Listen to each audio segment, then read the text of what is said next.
What's going on, guys? Welcome back to the channel.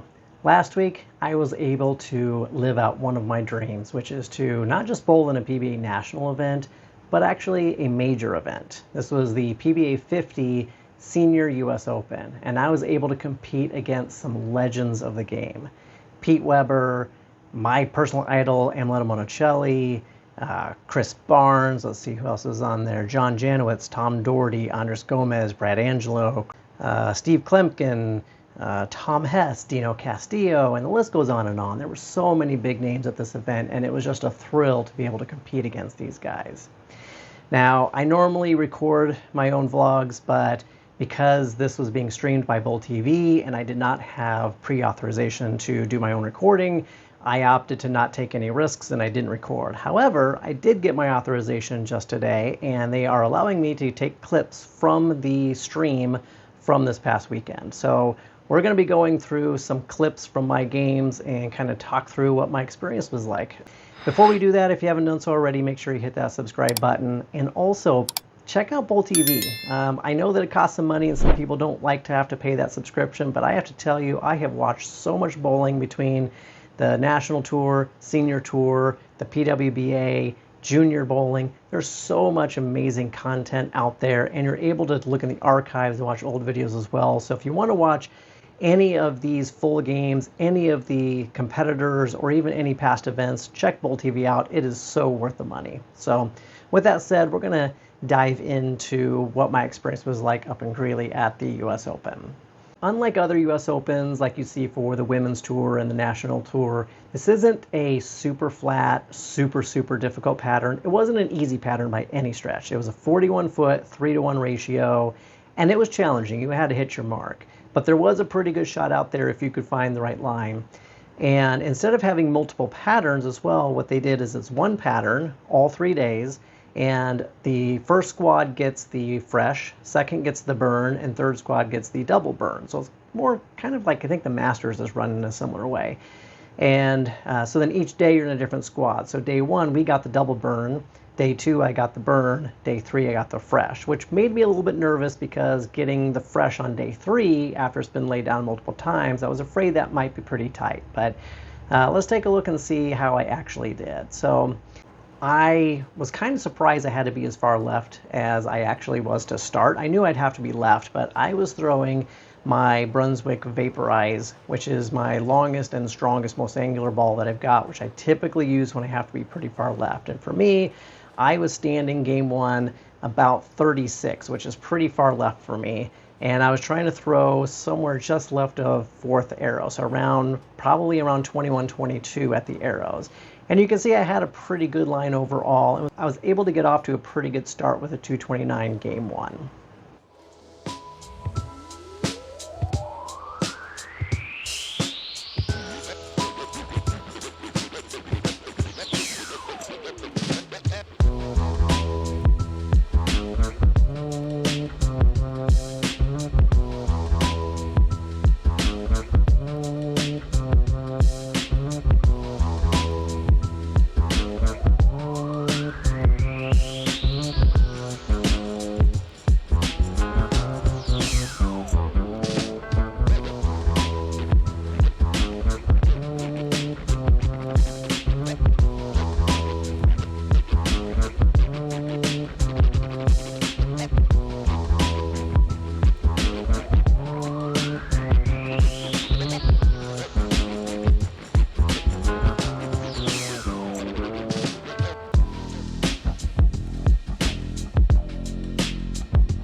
So plus 59 for the first day, I was thrilled with that. Obviously I would have loved to have shot better. I had the two games in the middle, back-to-back 189s, and then I ended with the 193. But what I can tell you is that the two 189s, I had 5 splits in the first 4 games. I actually was perfect on day 1 on my makeable spares, and that alone was a great feat, so I was very happy with my spare shooting.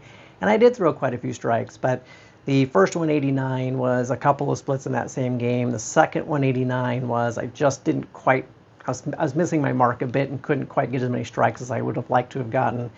And then the 193, the last game, was actually a clean game, but again, I couldn't get a lot of strikes together. But I had a good spot. I was standing about 37 by the end, so I didn't have to move much the first day. I did move my mark in a little bit tighter so that I was playing more right between 4th and 5th arrows. So had a pretty good look, and I was very happy with plus 59 on the day. But going into day 2, we're shooting on the burn, so I know that I'm going to have to move a little bit right. So I ended up starting out about 9 boards or so to the right with my feet, and probably about 5 or 6 boards right with my with the arrows. So I was aiming between 3rd and 4th arrow. I started closer to 3rd, and then slowly crept it in from there as the day went on. I knew I was going to be throwing a different ball as well. I thought maybe the hammer effect or the theorem would be the look, but actually for me, the new Brunswick Hypnotize was had a really good look. So I really liked the look of it, and let's see how day 2 went.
So just like day 2, I was plus 56. I was 59 the first day, 56 the second day, so very similar. I also started off hotter. Day 1, I was plus 51 after the first 2, and then plus 8 for the remaining 4.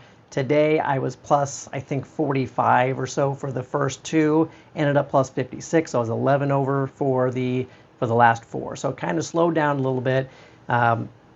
Day 2, I had a lot more consistent 200s. I did have the one bad game in there, and it was the last game, and it was a matter of me just not hitting my mark as much as I really needed to, so wasn't able to put as many together overall. But plus 115 after 2 days, and now each of the first 2 days I was sitting in somewhere around 42nd place or so, and they are advancing the top 24, and then they're paying the top 44. So I'm just inside the cash line, but I'm a little ways out from the cut line. I'm going to have a pretty big day 3 in order to make it into the cut, and I actually need to have a fairly decent day just to stay in the cash line. So as I mentioned before, going in, being the 3rd one on the fresh on the last day, I was afraid they might be tight.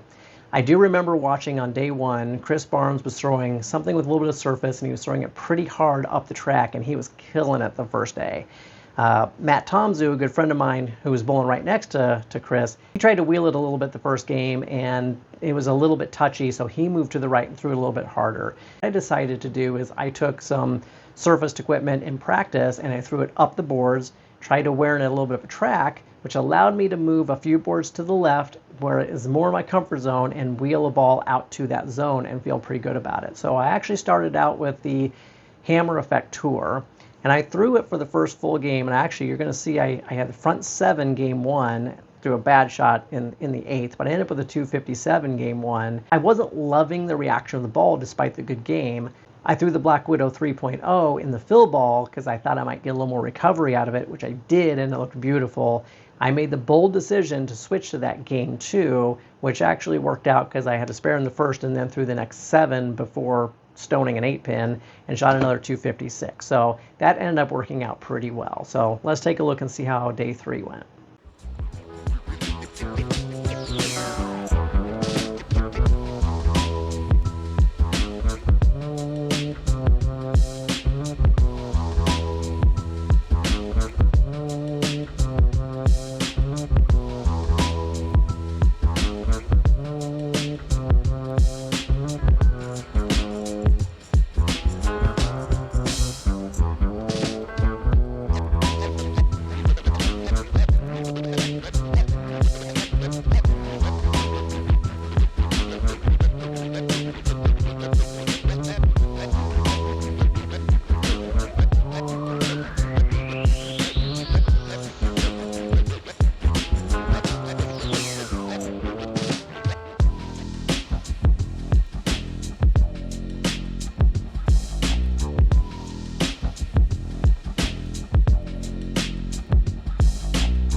So much like the first 2 days, I got off to a hot start, 250, 250 to start, and then another 210 in the third game. So I'm already plus 100 and something after those 3 games, and I'm actually sitting inside the cut line at this point. Now, we were the first squad of the day on this last day, so there were still 2 squads to go and could bump me out, but I was sitting in pretty good position. But then, as you saw, games 4 and 5 ran into a little bit of a buzzsaw. Game 3, the 3.0 started to hook a little bit early on me, and I had to switch, and so I switched to the Hypnotize again, and it looked great when I hit what I was looking at. The problem was I didn't hit what I was looking at very often.